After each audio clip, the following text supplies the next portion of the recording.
በስመ አብ ወወልድ ወመንፈስ ቅዱስ አሐዱ አምላክ አሜን። ጥቅምቲ 17 በዛ መዓልቲ እዚኣ ናይ ሊቀ ዲያቆናትን ቀዳማይ ሰማዕትን ቅዱስ እስጢፋኖስ በዓለ ስሜቱ እዩ። ቀዳማይ ሰማዕት ሊቀ ዲያቆናትን ቅዱስ እስጢፋኖስ አቡኡ ስምዖን አዲኡ ማርያም ሳና ይበሃሉ። እስጢፋኖስ ማለት ብናይ ግሪክን ቋንቋ ጸጥታ ወደብን አክሊል ማለት እዩ። ነገደ ትውልዱ ብንያማዊ እዩ። ጥሪ ዕለትን ሓደ ተወለዱ። ወለዱን ፈሪሃን እግዚአብሔርና አመንትን ነበሩ። ኣብ ዘመን ሐዋርያትን ኣብ ዝነበሩሉ ማሕበራዊ ምእመንና ኣብ መንጎን አንሽቲ አረማውያንን አይሁድን ክርክርን ተላዒሉን ምንቅቃፍና ምስንኮነ ንምእመናና ብግቡን ዘመሓድሩ 7 ዲያቆናት ተሸሙ። ካብዚኦምን ሓደ ቅዱስ እስጢፋኖስ እዩ። ቅዱስ እስጢፋኖስ ናይቶም 6 ዲያቆናትን ሓለቃ ሊቀ ዲያቆናትን ኮይኑ ንምእመን ብግቡን እናስተምሃረ ተአምራትን እናገበረ ብርቱዕን ሊቀ ዲያቆናትን ኮነ። ኣብ መጽሓፈ ገድሉ ከምዚ ተጻሓፈ። ናኦስን ዝተባሃለ ጠንቋሊና ናብ ሓደ ብዕራይ ከይዱ ኣብ እዝኑ ሕሹኽን እንተበሎ ብምትሃትን ናብ ክልተ ተኸፈለ። ቅዱስ እስጢፋኖስ ካብ መንፈስ ቅዱስ ብዝተዋህቦ ጸጋ ነቲ ዝተመቐለን አጋጢሙን ነቲ ዝሞተ ብዕራይ ኣተንስኦ። ነቲ ብዕራይ ንናኦስና ንዓ ኢልካ ጸዊዕኻ ኣምጾ የበሎ። እቲ ብዕራይ ከም አድጊ በልዓምን ከም ሰብን ኣፍ ኣውፂኡና ንናኦስን ቅዱስ እስጢፋኖስ ይደልየካ ኣሎ ኢሉ ጸውዖ። አቀድሞም በዚ ጠንቋሊ ዝታለሉ ዝነበሩ ህዝቢ ዝተገበረና ተአምራትና ብምርአይ አሚኖም ተጠመቁ። በዚ ምክንያትን ኣብ አይሁድና ቅንዓትን ሓደረ። ኣብ ልዕሊ ቅዱስ እስጢፋኖስ ክፉእን ንክፍጽሙ ከዓ አለዓዓሎም። ኣብ ዘመን ሐዋርያትን ኣብ ኢየሩሳሌምን ጥራይ 480 ምኩራባትን ነበራ። እዘን ምኩራባትን እዚአን ብናይ ዝተፈላለዩ ሃገራትን አይሁድን መዕረፊኦምን ኢሎምና ዝሰርሕወና ኮይነንና ንደቆም ትምህርቲ ዘምህርሉ እውን ኣብኡ ብሓደ ነበራ። ካብዚኣተንና ከዓ እተን 5 ምኩራባትን ንቅዱስ እስጢፋኖስ ክቆትልኦ ተስማዕምዓ። ንሳተን ድማ ኣብ ሮሜ ዝነበሩ ድሓር ካብ ባርነት ነፃ ዝወፁ አይሁድን ዝሰርሕዎ ናይ ቅሬን አይሁድ፣ ናይ ክልቅያ አይሁድ፣ ናይ ንእሽተይ አስያ አይሁድ፣ ናይ እስክንድርያ አይሁድ እየን። እዞም አይሁድ እዚኣቶምን ናብ ቅዱስ እስጢፋኖስን መጺኦም ይከራከርዎ ነበሩ። ግብረ ሐዋርያት ምዕራፍ 6:8 ቅዱስ እስጢፋኖስ ንኩሉ ዘቅርበሉ ሕቶታትን ግቡእ መልሲ እናሃበ ስለ ዘሐፈሮም ብቁጣዓ ተላዒሎም ብዘይ ሓንቲ ፍርዲ ካብታ ከተማ ንወገን ሰሜን ዘሎና ናብ ቄዳር ዝወስድና መንገዲ ብእምኒ ቀጥቂጦም ጨፍሊቆም ቀተልዎ። ኣብቲ ግዜ ክዳውንቶምን ዝሕልወሎምና ዝነበረ ሳውል ጳውሎስን እዩ። ንሱ እውን ምስቶምን ናይ ክልቅያ አይሁድን ተሓባባሪ እዩ ነይሩ።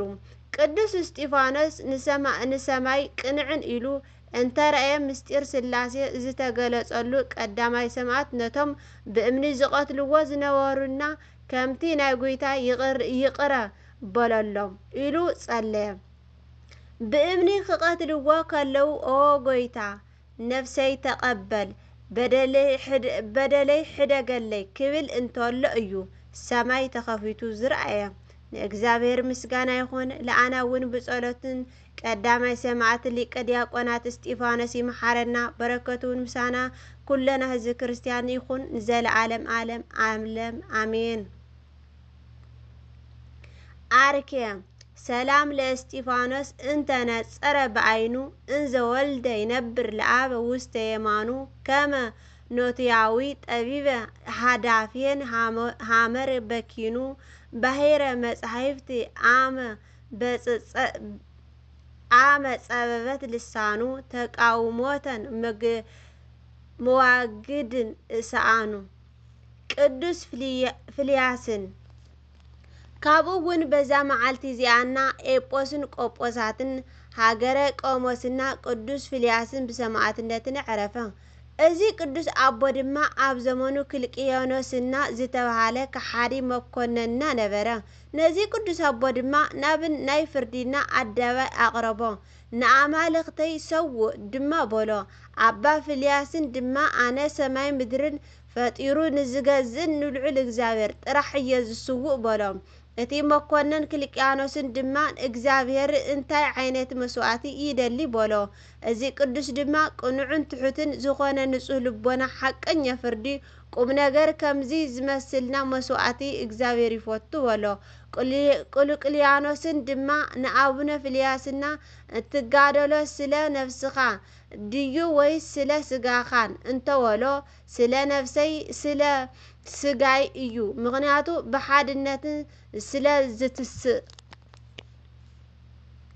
ስለ ዝትስኣን በሎ።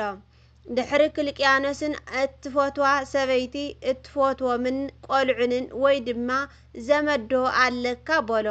ኣባ ፊልያስን ድማ ካብ ኩሉ ናይ እግዚአብሔር ፍቅሪ ይበልጽ በሎ። ከሓዲ መኮነን ድማ እግዚአብሔር ካብ ጽቡቕ ስራሕ ዝሰርሖ እንታይ እዩ በሎ።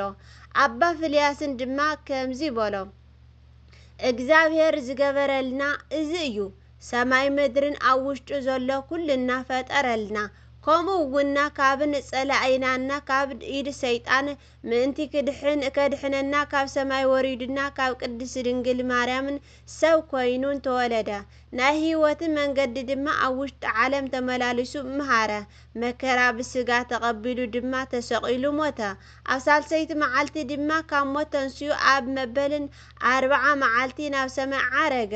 ደጊሙ ድማ ንፍርዲ ክመጽእ እዩ። ነዚ ኩሉ ምእንተና ገበረ በሎ።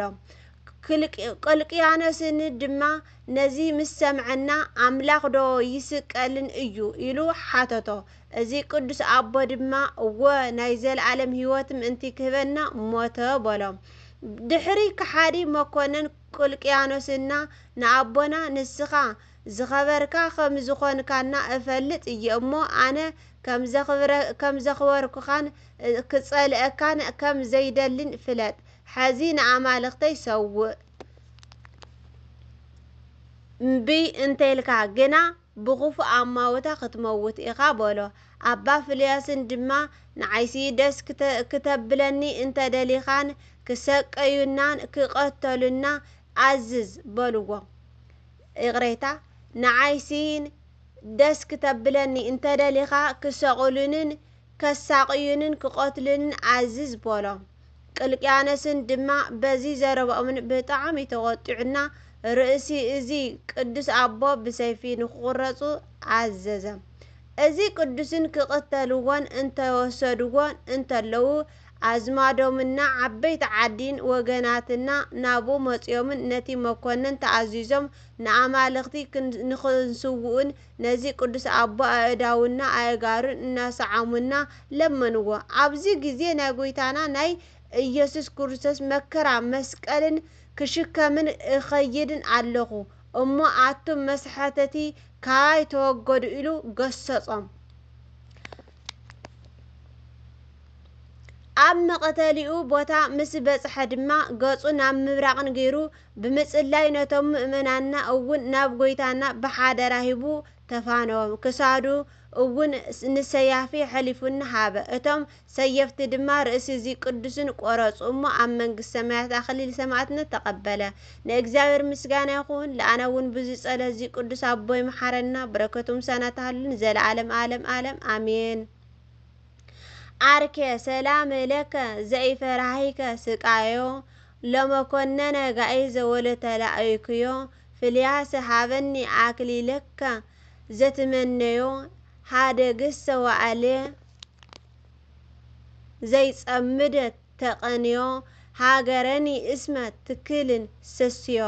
ካብኡ እውን በዛ መዓልቲ እዚኣ ናይ ቅዱስ አቦ ኣባ ባስልዮስ መዘከርታ ዕረፍቱ እዩ። ከምኡ እውን ናይ ሃና ኣደ ሳሙኤልን ልደታ እዩ። ብገመድን ቆርበቶምና ተኣሲሮም ናይ ዝነበሩ ናይ ሄራን ሰማዕታትን እውን መዘከርቶምን እዩ።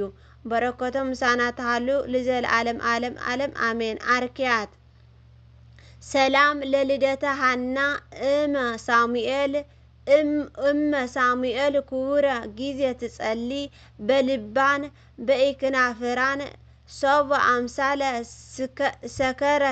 ሰከረትን ካህነ ምስጢር እይጻእም አፍኩም አብይ ነገር እስመ አምላክነ ትቤ ፈታሒ ማእመር ሰላም ለሰማዕታት በሃብለን እነዳ አነዳ ዘአሰሩን እስከ በመስረትን ተሰወሩ እንዘ ይመስሎሙ ዘልፈ ከመ ይነብሩ እለ ይደሉን ለዓለም በፍቅሩ በእንተ ክርስቶስ ይመውቱ ሰናይ መከሩ። ቅዱስ ዲዮስቆሮስን ካብኡውን በዛ መዓልቲ እዚኣና መዘከርታ ዓረፍቱ መበል 31 ሊቀ ጳጳሳት እስክንድርያ ቅዱስን ዲዮስቆሮስና እዩ። እዚ ቅዱስ አቦ ድማ ኣብ ዘመኑና ካብ ዘለዉ ትውልድና ንዑኡን ዝመስልና ዘይተረኸበ ብጠባይና ቅኑዕን ለዋሃን ብፍልጠቱ ድማ ኣስተውዓሊ ብጽቡቕን ስራሑን ኩሉ ድማ ፍጹም ዝኾነ እዩ። ብናይ መንፈስ ቅዱስ ፍቓድን መበል 31 ናይ እስክንድርያ ሊቀ ጳጳሳት ኮይኑ ኣብ ናይ ማርቆስ መንበር ተሾመ። ድሕሪ ሽሞቱ ድማ መልእኽቲና ጽሒፉ ናብ ሊቀ ጳጳሳትን አንጾኪያ ናብ አቡነ ሳዊሮስን ለኣኸሉ። እቲ መልእኽቲ ድማ ስለ ሓድነትን ሰለስትነትን ስሉስን ቅዱስን ዘርድእን እዩ። ከምኡ እውን ስለ ምስጢር ስጋዊ ስለ ናይ እምበይትና ንጽህና ዘርድእ እዩ። አባ ሳዊሮስን ድማ ነቲ መልእኽቲ ተቐቢሉ ምስን አንበቦን ፈጺሙ ደስ ኢልዎ ነቶምን ኣብ አንጾኪያ ዝነበሩ ህዝቢ መሃረሉ ኩሎምን ድማ በዚ ደስ በሎምን። አባ ሳዊሮስን ድማ መልእኽቲ ጸሓፈ እሞ ኣብ ከተማ ኒቅያና ተኣኪቦምና ሃይማኖቶምን ዝቀንዐነ 318 ቅዱሳን ኣቦታትና ኣብ ዝቐንዐን ሃይማኖትን አጽኒዖምን ዝሰርሕዋ ቤተ ክርስቲያን ምእንቲ ክትሕሉ ነዚ ንዝኸበረን ኣገልግሎት ዝመረጸካ ንእግዚኣብሔር አመስግኖ ብምባል ኣብን ሃይማኖትን ክሳብ መወዳእታ ጸኒዑ ንምእመን እውን ከጽንዕና ኣገንዘቦ። ብዙሕ ድርሳናት ድማ ወሲኹን ለኣኸሉ። አባ ዲዮስቆሮስን ድማ ነቲ መልእኽቲ ተቐቢሉ ነቶምን ህዝቢ መሃረሉ። ኩሉ ግዜ ድማ ቅዱሳን መጻሕፍቲ ብምምሃርና ንምእመንን ኣብ ሃይማኖቶም ክጸንዑን ብምምሃርን ብዙሕን ምስን ኣገልገለና ሰናይ ኣገልግሎትን ፈጺሙ ብሰላም ዕረፈ። ንእግዚኣብሔር ምስጋና ይኹን። ለኣና እውን ብጸሎት እዚ ቅዱስ አቦ ይመሓረና። በረከቶም ሳና ተሃሉን ዘለዓለም ዓለም ዓለም አሜን። አርኬ ሰላም ለከ ዲዮስቆሮስን ከሳደን አለወትን ሰያፊ ወበሃጸ ቃለ ነዳፊ ሃይማኖተ ስሉስ ቅዱስ